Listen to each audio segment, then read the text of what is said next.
Chicos, ¿recuperación en forma de V o repunte bajista? Vamos a ver qué nos dice Bravo Research. Bueno, el mercado de valores se disparó cuando EU y China acordaron revertir los aranceles impuestos. Miren estos mercados. Estos mercados están tan verdes como la chaqueta de Dan. Un par de anuncios dramáticos de la Casa Blanca agregaron combustible para cohetes a los mercados hoy y el Dow subió más de 0,0 puntos ayer con EU y China acordando esa drástica reducción de aranceles. Todos lo están observando.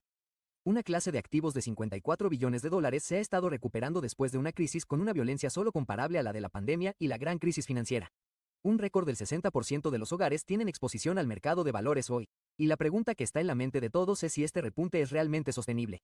Bueno, vamos a sumergirnos en los datos históricos duros para responder a esa pregunta en este video. Primero, establezcamos los tres posibles escenarios que tenemos frente a nosotros. Una recuperación en forma de V con las acciones recuperándose inmediatamente hasta sus máximos y reanudando su mercado alcista. Un retroceso más profundo que lleve al mercado de valores más allá del mínimo que tocó el 7 de abril. Y, por último, una consolidación en la que el precio se mantiene dentro de un rango durante semanas, quizá meses, antes de volver a subir. Vamos a analizar cada escenario para entender qué haría falta para que esto ocurriera y, lo que es más importante, evaluar cuál de ellos es el que tiene más probabilidades de ocurrir hoy. Empecemos por la posibilidad de una recuperación en forma de V. Para que se produzca este escenario, básicamente necesitamos ver un giro de 180 grados en las perspectivas económicas. Esto significaría básicamente que todas las preocupaciones que se descontaron durante esta corrección a principios de 2025 desaparecerían por completo y se volverían irrelevantes en las próximas semanas y meses. La noticia de un acuerdo comercial entre EU y China está llevando a muchos a creer que el cielo está despejado para que las acciones sigan subiendo a partir de ahora. Y, de hecho, ya hemos visto este tipo de recuperación en forma de V antes en la historia. El ejemplo más reciente es, por supuesto, el de Colorado, donde el mercado de valores se desplomó un 35% para volver a subir hasta sus máximos históricos casi en línea recta.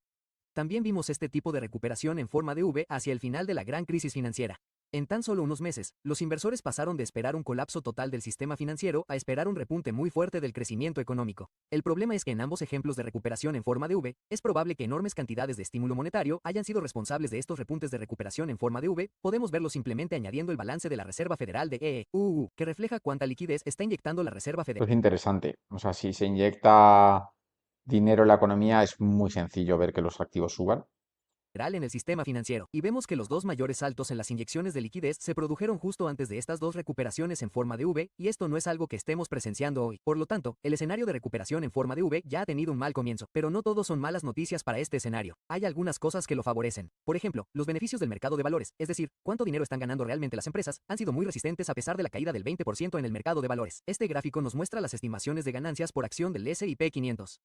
Y si nos fijamos más en las ganancias de 2025, podemos ver que las estimaciones de ganancias son más altas hoy en mayo de lo que eran en enero, antes de que comenzara la corrección. A principios de mes, gigantes como Microsoft, Meta, Apple y Amazon informaron de ganancias mejores de lo esperado. Y hay algunos factores impulsores reales que están impulsando estas ganancias al alza. La debilidad que hemos visto en el dólar estadounidense recientemente está ayudando a que los ingresos internacionales de estas empresas parezcan mayores. Un dólar estadounidense débil también tiene un efecto estimulante en la economía. Hemos tenido precios de la gasolina más bajos que han ayudado a mantener a los consumidores a flote, y la Reserva Federal ha estado bajando las tasas de interés durante el año pasado, lo que también podría estar comenzando a tener algunos efectos estimulantes en la economía. Todos estos son factores de los que hemos estado hablando en los últimos meses y que explican por qué el mercado de valores y las ganancias del mercado de valores han sido tan resistentes en 2025. Pero ninguno de estos factores está deteniendo la tormenta que se está gestando sobre todo esto. Se están aplicando aranceles. Hasta ahora, Estados Unidos ha impuesto un arancel promedio del 3.6% a China. Esta es una cifra completamente nueva calculada tras las nuevas negociaciones que se han llevado a cabo. El secretario del Tesoro de EU ha mencionado que esta cifra sería el mínimo para los aranceles a China. También han impuesto un arancel promedio efectivo del 3.4% a todo el mundo, más un arancel de referencia recíproco del 3.1%, más un 0.4% específicamente a Canadá y México. Ahora bien, aunque estas son cifras mucho más bajas de lo que a muchos les preocupaba inicialmente, siguen teniendo un impacto aproximado de 2 billones de dólares en comercio total, lo que tendría un impacto estimado en el PIB de una contracción de alrededor del 1.5%. El PIB de EU se contrajo alrededor de un 3% durante la gran crisis financiera.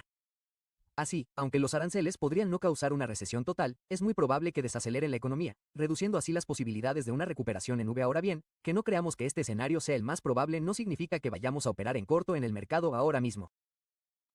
Si quieres tener acceso a toda nuestra estrategia de asignación, compartimos todos los detalles con nuestros clientes de Bravones como Char, y habrá muchas más en el resto de 2020. Las cosas se deterioran, o, para decirlo de forma más sencilla, las cosas tienen que empeorar más de lo que están hoy. Hay muchos ejemplos a lo largo de la historia en los que las cosas han empeorado, incluso mucho peor, después de un breve repunte del mercado. Un gran ejemplo de esto es mayo de 2008, cuando el mercado de valores repuntó significativamente después de una profunda corrección del mercado de valores. Pero finalmente el repunte fracasó y el mercado de valores superó el mínimo anterior, cayendo mucho más en los meses siguientes. Lo mismo ocurrió varias veces en 2001. El mercado repuntó desde sus mínimos varias veces, pero cada vez la situación económica se deterioró y el mercado de valores acabó dando la vuelta y cayendo mucho más.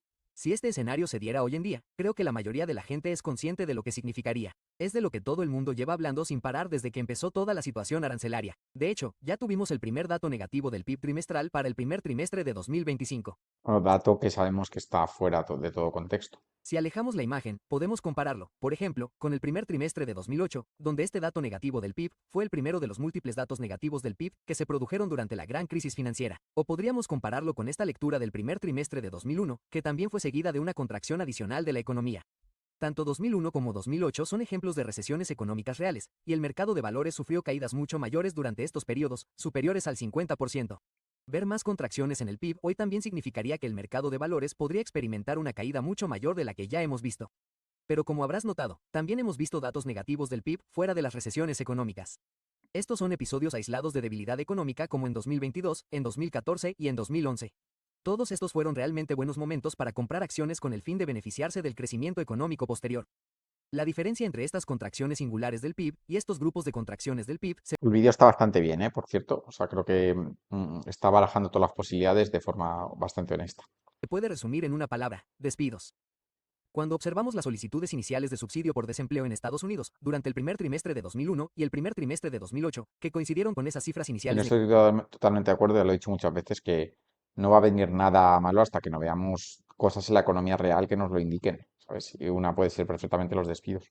negativas del PIB, vemos que las solicitudes iniciales de subsidio por desempleo aumentaron de manera sustancial durante estos periodos. En otras palabras, los despidos estaban aumentando. Cuando observamos el comportamiento de las solicitudes iniciales en 2022, 2014 y 2011, que corresponden a esos datos negativos aislados del PIB, vemos que, en general, se mantuvieron estables. Los despidos no estaban aumentando. Y hoy en día, la verdad es que no hemos visto ningún tipo de repunte en los despidos, a pesar del dato negativo del PIB. ¿Podrían los despidos empezar a aumentar en los próximos meses a medida que se produzca el impacto de los aranceles? Por supuesto, pero ahora mismo, la verdad es que sigue existiendo una posibilidad muy real de que la economía evite una recesión, especialmente si esos factores de los que hablé antes, los bajos precios del petróleo, los tipos de interés más bajos y un dólar débil ayudan a estabilizar la economía y las ganancias del mercado de valores. Entonces, eso nos deja con el último escenario posible, la consolidación o el retroceso parcial. Aquí es donde el mercado de valores básicamente se quedaría dando tumbos durante un tiempo digiriendo las malas noticias, pero la economía evita una recesión en 2025 y, finalmente, el mercado mira hacia un futuro mejor. Hemos visto que esto ocurre muchas veces en el pasado. Un buen ejemplo es el año 2011. Tras una caída del 20% como consecuencia de la crisis de la deuda europea, el mercado de valores se consolidó durante varios meses, asimilando las noticias antes de finalmente subir. Ocurrió lo mismo en 1998. La crisis asiática desencadenó una caída del 20% en la bolsa, atemorizando a los inversores con una posible recesión. El mercado de valores se tambaleó durante unos meses asimilando las noticias, pero la economía evitó una recesión y las acciones pudieron recuperarse. En nuestra opinión, puede que sea aburrido y que reciba menos visitas, pero ese es el escenario que creemos que es más probable hoy en día. Una buena forma de plantearlo sería decir que la incertidumbre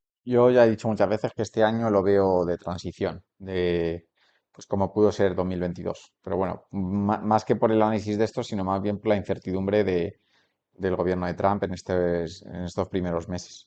provocada por los aranceles provocó una desaceleración económica temporal, pero aún no ha desencadenado una recesión en toda regla. Si la economía evita una recesión en 2025, aunque el mercado podría seguir tambaleándose, acabaría recuperándose hasta alcanzar sus máximos. Afortunadamente, no necesitamos predecir la trayectoria exacta del S&P 500 para sacar provecho de los mercados. Hemos obtenido beneficios fáciles en los últimos meses. Bueno, esto es todo. Creo que está bastante interesante el vídeo.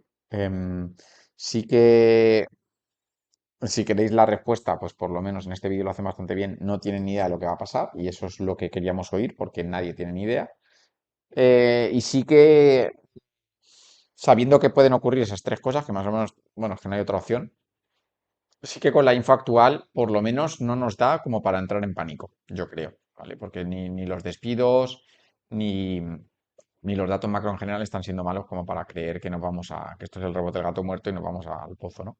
Lo cual bastante interesante. Nada, si os ha gustado me dejáis un like, un comentario y nos vemos en el siguiente vídeo. Se despide la Pizarra Andrés.